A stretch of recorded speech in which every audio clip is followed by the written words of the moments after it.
ಈ ಚೇತನ್ ಅಹಿಂಸೆ ಎಂದ ಅವಿವೇಕಿ ಪ್ರತಿ ಸಲ ಯಾವುದೋ ಒಂದು ಸಬ್ಜೆಕ್ಟನ್ನು ತಗೊಂಡಾಗ ನಮ್ಮ ಮೀಟು ಕೇಸಲ್ಲೂ ಆತ ಪ್ರೆಸ್ ಕಾನ್ಫರೆನ್ಸ್ ಮಾಡಿದ 2018ರಲ್ಲಿ. ಆತ ಒಬ್ಬ ಜಡ್ಜ್ ಅಲ್ಲ, ಆತ ಒಂದು ಗ್ರೀವೆನ್ಸ್ ಸೆಂಟರ್ ಅಲ್ಲ, ಆತ ಒಂದು ಹೆಲ್ಪ್ಲೈನ್ ಅಲ್ಲ. ಅವನಿಗೆ ಯಾಕೆ ಹೋಗಿ ಹೇಳ್ಕೋಬೇಕು? ನನಗೆ ಅದು ಅರ್ಧಂಬರ್ಧ ಇಂಗ್ಲೀಷಲ್ಲಿ ಅರ್ಧಂಬರ್ಧ ಕನ್ನಡದಲ್ಲಿ ಮಾತಾಡುವ ವ್ಯಕ್ತಿಗೆ ಹೆಣ್ಮಕ್ಳು ಯಾಕೆ ಹೋಗಬೇಕಲ್ಲಿ? ಅನೇಕ ಸಹಾಯವಾಣಿಗಳು, ಅನೇಕ ಸಹಾಯ ಕೇಂದ್ರಗಳು, ಸ್ತ್ರೀ ಶಕ್ತಿಗಳಿವೆ, ಪೊಲೀಸ್ ಸ್ಟೇಷನ್ಗಳಿವೆ, ಫಿಲಿಮ್ ಚೇಂಬರ್ ಅಂತ ಅನೇಕ ಸಂಸ್ಥೆಗಳಿದೆ, ಅದ್ರ ಜೊತೆಗೆ ಆ್ಯಕ್ಟರ್ಸ್ದು ಅಸೋಸಿಯೇಷನ್ ಇದೆ.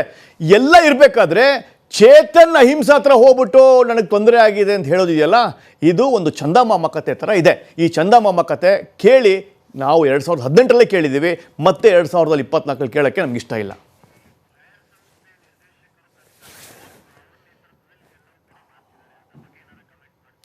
ನೋಡಿ, ಅನೇಕ directors, film directors, women directors, ನಿಮ್ಮ ಕಾಳಜಿ ಇದೆಯಲ್ಲ, ಹೆಣ್ಣು ಮಕ್ಕಳ ಶೋಷಣೆ ಆಗ್ತಾಯಿದೆ, ಹೆಣ್ಣು ಮಕ್ಕಳಿಗೆ ಸೆಕ್ಶುಲಿ ಹರಾಸ್ ಆಗ್ತಾಯಿದೆ, ಹೆಣ್ಣು ಮಕ್ಕಳಿಗೆ ತೊಂದರೆ ಆಗ್ತಾಯಿದೆ ವರ್ಕ್ ಎನ್ವೈರ್ಮೆಂಟಲ್ಲಿ, ನಿಮಗೆ ನಿಜವಾಗ್ಲೂ ಕಾಳಜಿ ಅನ್ನೋದಿದ್ದರೆ ದಯವಿಟ್ಟು ಗಾರ್ಮೆಂಟ್ ಫ್ಯಾಕ್ಟ್ರಿಗಳಲ್ಲಿ ಆಗುವ ಹೆಣ್ಣು ಮಕ್ಕಳ ಶೋಷಣೆ ಬಗ್ಗೆ ಧ್ವನಿ ಎತ್ತಿ. ದಯವಿಟ್ಟು ಸಾಫ್ಟ್ವೇರ್ ಇಂಜಿನಿಯರಲ್ಲಿ, ಸಾಫ್ಟ್ವೇರ್ ಕಂಪ್ನಿಗಳಲ್ಲಿ ಹೆಣ್ಮಕ್ಳಿಗೆ ಆಗುವ ಶೋಷಣೆ ಬಗ್ಗೆ ಅದರ ಬಗ್ಗೆ ಗಮನ ಕೊಡಿ. ಫಿಲ್ಮ್ ಇಂಡಸ್ಟ್ರಿ, ಎಂಟರ್ಟೈನ್ಮೆಂಟ್ ಇಂಡಸ್ಟ್ರಿಯಲ್ಲಿ ಇರೋದೇ ಅಬ್ಬಬ್ಬ ಅಂದರೆ 1000 ಜನ, ಎಲ್ಲ ತುಂಬ ಜನ ಸೇರಿಸಿದ್ರೆ 5000 ಜನ. ಇದನ್ನು ನೀವು ಯಾಕಂದರೆ ಇದು ಮೀಡಿಯಾಗೆ ಅಟ್ಯಾಚ್ ಆಗಿರೋದ್ರಿಂದ ನೀವು ಇದನ್ನು ಹೇಳ್ತಾ ಇದ್ದೀರಾ. ನಿಜವಾಗ್ಲೂ ಎಸ್ಪೆಷಲಿ ದ ವುಮೆನ್ ಡೈರೆಕ್ಟರ್ಸ್, ಯಾರು ಈ ಫೈರ್ ಸಂಸ್ಥೆಯ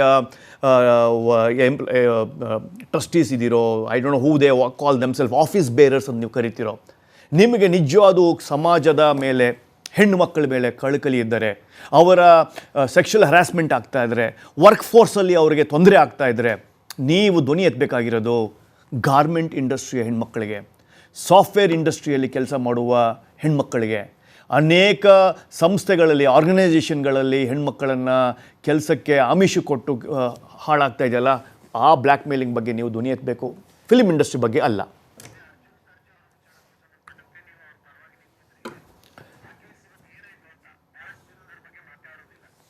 ನೋಡಿ, 2018ರಲ್ಲಿ ಅರ್ಜುನ್ ಸರ್ಜಾ ಅವ್ರ ಮೇಲೆ ಒಂದು ಮೀಟು ಕೇಸ್ ಒಂದು ನಟಿ ಹಾಕಿದಾಗ, ಆ ಕೇಸು ಯಾವುದೇ ಪುರಾವೆ ಇಲ್ಲದೆ, ಸಾಕ್ಷಿ ಇಲ್ಲದೆ, ಯಾವ ಒಂದು not A single evidence, witnesses ಯಾರೂ ಬರದೇ ಇದ್ದಾಗ ಆ ಕೇಸು ಬಿದ್ದೋಯ್ತು. ಆ ಬಿದ್ದು ಹೋಗಿದ್ದು ಪೊಲೀಸರು ರಿಪೋರ್ಟ್ ಫೈಲ್ ಮಾಡ್ತಾರೆ. ಎಷ್ಟು ವಿಪರ್ಯಾಸ ಅಂದರೆ, ಯಾರು ಹೋರಾಟ ಕೇಳಿದ್ರಲ್ಲ, ಯಾರು ಕೇಸ್ ಕೊಟ್ರಲ್ಲ, ಅವ್ರಿಗೆ ಕಿಂಚಿತ್ತು ಜ್ಞಾನ ಇರಲಿಲ್ಲ. ಅದನ್ನು ಚಾಲೆಂಜ್ ಮಾಡಬೇಕು, ಅದನ್ನು ನಾವು ರಿಪೋರ್ಟನ್ನು ಪ್ರಶ್ನೆ ಮಾಡಬೇಕು, ಪೊಲೀಸರು ಮಾಡಿರೋ ತನಿಖೆ ಸರಿಯೋ ತಪ್ಪೋ ಅನ್ನೋದನ್ನು ಪ್ರಶ್ನೆ ಮಾಡುವ ಸ್ವಲ್ಪವೂ ಸಾಮಾಜಿಕ ಇಲ್ಲದೆ ಅದನ್ನು ಹಾಗೇ ಬಿಟ್ಬಿಟ್ರು. ನಾವು ಅದನ್ನು 6 ತಿಂಗಳು ವೆಯ್ಟ್ ಮಾಡಿದ್ವಿ. ಅದಾದ ನಂತರನೇ ನಾವು ಡಿಫಾಮೇಷನ್ ಕೇಸು, ಇದೆಲ್ಲ ಸುಳ್ಳು ಕೇಸು ಅಂತ ಮತ್ತೆ ಅವ್ರ ಮೇಲೆ ನಾವು ಕೇಸ್ ಹಾಕಿದ್ವಿ. ಸ್ಯಾಂಡಲ್ವುಡ್ ಅಂದರೆ ಕೇವಲ ಫಿಲ್ಮ್ ಇಂಡಸ್ಟ್ರಿ ಒಂದೇ ಅಲ್ಲ, ಅದರಲ್ಲಿ ಟಿ ವಿ ಇಂಡಸ್ಟ್ರಿನೂ ಬರುತ್ತೆ, ಆಡಿಯೋ ಇಂಡಸ್ಟ್ರಿ ಬರುತ್ತೆ, ರೇಡಿಯೋ ಇಂಡಸ್ಟ್ರಿ ಬರುತ್ತೆ. ಇಲ್ಲೆಲ್ಲವೂ ಸಮಗ್ರವಾಗಿ ಕ್ಯಾಸ್ಟಿಂಗ್ ಕೌಚ್ ನಡೀತಾ ಇದೆಯಾ? ಎಲ್ಲವೂ ಇದರಲ್ಲಿ ಹೆಣ್ಮಕ್ಳ ಮೇಲೆ ದಬ್ಬಾಳಿಕೆ ಆಗ್ತಾ ಇದೆಯಾ? ಇಲ್ಲಿ ನಿಮಗೆ ಲಂಚದ ಅವತಾರದಲ್ಲಿ ತಮ್ಮ ದೇಹವನ್ನು ಮಾರ್ಕೊತಾ ಇದ್ದಾರಾ? ಖಂಡಿತ ಇಲ್ಲ. ಟ್ಯಾಲೆಂಟ್ ಇದ್ರೇ ನೀವು ಮೇಲೆ ಹೋಗೋಕ್ಕಾಗೋದು. ಕೇವಲ ನಿಮ್ಮ ದೇಹ ಮಾರ್ಕೊಂಡು ಅಥವಾ ನೀವು ಕಾಂಪ್ರಮೈಸ್ ಆಗಿ ನಿಮ್ಮ ಟ್ಯಾಲೆಂಟನ್ನು ತೋರ್ಸೋಕ್ಕಾಗೋದಿಲ್ಲ. ಇಲ್ಲಿ ಸತ್ಯವಾಗಲೂ ಟ್ಯಾಲೆಂಟ್ಗೆ ಶಕ್ತಿ ಇರೋದು, ಟ್ಯಾಲೆಂಟೇ ನಿಮ್ಮನ್ನು ಮೇಲೆ ಕರ್ಕೊಂಡು ಹೋಗೋದು.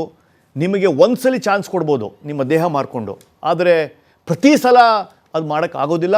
ಸೊ ಈ ಕ್ಯಾಸ್ಟಿಂಗ್ ಕೌಚು, ಪಲ್ಲಂಗಕ್ಕೆ ಕರೆಯೋದು ಎಲ್ಲ ಎಂಟರ್ಟೈನ್ ಇಂಡಸ್ಟ್ರಿಯಲ್ಲಿ ನಡೆಯೋದಿಲ್ಲ. ಯಾಕೆ ಅಂದರೆ ಅದು ಈ ತವೆ ಮೇಲೆ ಒಂದ್ಸಲ ನೀರು ಹಾಕಿದಾಗ ಒಂದ್ಸಲ ಏನು ಚರ್ರನ್ನುತ್ತಲ್ಲ, ಅದು ಒಂದೇ ಸಲ ಆಗೋದು, ಪ್ರತಿ ಸಲ ಮಾಡೋಕ್ಕಾಗೋದಿಲ್ಲ. ನಿಮ್ಮಲ್ಲಿ ಸರಸ್ವತಿ ಒಲ್ದಿಲ್ಲ ಅಂದರೆ, ನಿಮ್ಮಲ್ಲಿ ಒಂದು ಟ್ಯಾಲೆಂಟ್ ಇಲ್ಲ ಅಂದರೆ, ನಿಮ್ಮಲ್ಲಿ ಒಂದು ಕ್ರಿಯೇಟಿವಿಟಿ ಇಲ್ಲ ಅಂದರೆ, ಕೇವಲ ನಿಮ್ಮ ದೇಹ ಮಾರ್ಕೊಂಡು ಅಥವಾ ನೀವು ಕಾಂಪ್ರಮೈಸ್ ಆಗಿ ಪ್ರೊಡ್ಯೂಸರ್ಗೋ, ಡೈರೆಕ್ಟರ್ಗೋ, ಸಿನಿಮಾಟೋಗ್ರಾಫರ್ಗೋ, ಮ್ಯೂಸಿಕ್ ಡೈರೆಕ್ಟರ್ಗೋ ನೀವು ನಿಮ್ಮನ್ನು ಹೆಣ್ಮಕ್ಳು ಒಪ್ಪಿಸ್ಕೊಂಡಿದ್ದ ತಕ್ಷಣ ನಿಮ್ಗೆ ಅವಕಾಶ ಸಿಗುತ್ತೆ ಅನ್ನೋದಾದರೆ ಅದು ತಪ್ಪು. ನಿಮಗೆ ಅವಕಾಶಗಳು ಯಾವಾಗ ಸಿಗುತ್ತೆ ಅಂದರೆ ನಿಮ್ಮಲ್ಲೇ ಒಂದು ದೃಢತನ ಇದ್ದರೆ, ನಿಮ್ಮಲ್ಲೇ ಒಂದು ಟ್ಯಾಲೆಂಟ್ ಇದ್ದರೆ, ನಿಮ್ಮಲ್ಲೇ ಶಕ್ತಿ ಇದ್ದರೆ, ನಿಮ್ಮಲ್ಲೇ ದೇವರ ಅನುಗ್ರಹ ಮತ್ತು ನಿಮ್ಮಲ್ಲಿ ಶ್ರಮ ಪಡುವ ಶಕ್ತಿ ಇದ್ದರೆ ಮಾತ್ರ, ಹಾರ್ಡ್ ವರ್ಕಿಂದ ಮಾತ್ರ ನಿಮಗೆ ಇಲ್ಲಿ ಟ್ಯಾಲೆಂಟ್ ಇದ್ರೇ ಮಾತ್ರ ಇಲ್ಲಿ ನಿಮಗೆ ಹಬ್ಬ ಸಿಗೋದು, ನಿಮಗೆ ಮರ್ಯಾದೆ ಸಿಗೋದು, ನಿಮಗೆ ದುಡ್ಡು ಸಿಗೋದು. ನಿಮಗೆ ಸಿಗುವ ಪ್ರತಿಷ್ಠೆ ನಿಮ್ಮ ಟ್ಯಾಲೆಂಟಿಂದ. ಹೆಣ್ಮಕ್ಳಿಗೇನಾದರೂ ನಾನು ಅವನ ಜೊತೆ ಕ್ಲೋಸ್ ಆಗಿಬಿಟ್ರೆ, ಡೈರೆಕ್ಟರ್ ನಂಗೆ ತುಂಬ ಕ್ಲೋಸು, ನನ್ನ ಜೊತೆ ಊಟಕ್ಕೆ ಬಂದಿದ್ದ, ನನ್ನ ಜೊತೆ ಪಾರ್ಟಿ ಮಾಡ್ದ, ನಾನು ಅವನ ಜೊತೆ ಮಲಗಿದ್ದೆ, ಅದೆಲ್ಲ ಕೇವಲ ಒಂದು ಸಲ ಸಕ್ಸಸ್ಗೆ ಮಾತ್ರ ಶಾಶ್ವತವಾಗಿರೋದಿಲ್ಲ.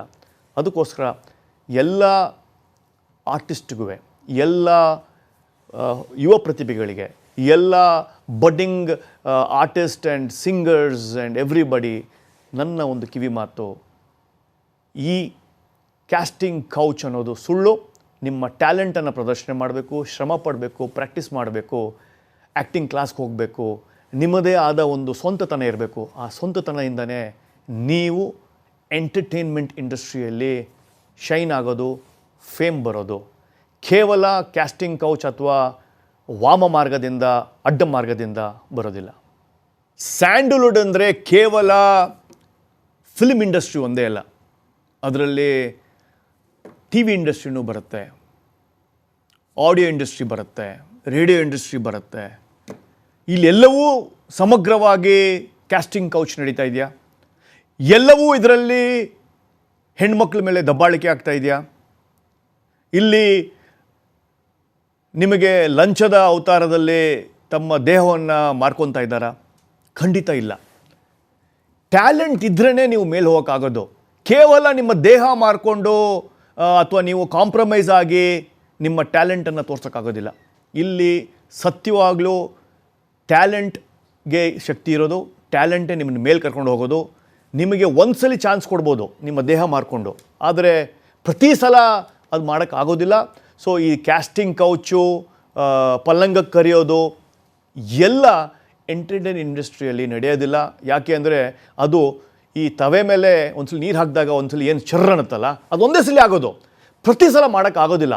ನಿಮ್ಮಲ್ಲಿ ಸರಸ್ವತಿ ಒಲ್ದಿಲ್ಲ ಅಂದರೆ, ನಿಮ್ಮಲ್ಲಿ ಒಂದು ಟ್ಯಾಲೆಂಟ್ ಇಲ್ಲ ಅಂದರೆ, ನಿಮ್ಮಲ್ಲಿ ಒಂದು ಕ್ರಿಯೇಟಿವಿಟಿ ಇಲ್ಲ ಅಂದರೆ, ಕೇವಲ ನಿಮ್ಮ ದೇಹ ಮಾರ್ಕೊಂಡು ಅಥವಾ ನೀವು ಕಾಂಪ್ರಮೈಸ್ ಆಗಿ ಪ್ರೊಡ್ಯೂಸರ್ಗೋ, ಡೈರೆಕ್ಟರ್ಗೋ, ಸಿನಿಮಾಟೋಗ್ರಾಫರ್ಗೋ, ಮ್ಯೂಸಿಕ್ ಡೈರೆಕ್ಟರ್ಗೋ ನೀವು ನಿಮ್ಮನ್ನು ಹೆಣ್ಮಕ್ಳು ಒಪ್ಪಿಸ್ಕೊಂಡಿದ್ದ ತಕ್ಷಣ ನಿಮ್ಗೆ ಅವಕಾಶ ಸಿಗುತ್ತೆ ಅನ್ನೋದಾದರೆ ಅದು ತಪ್ಪು.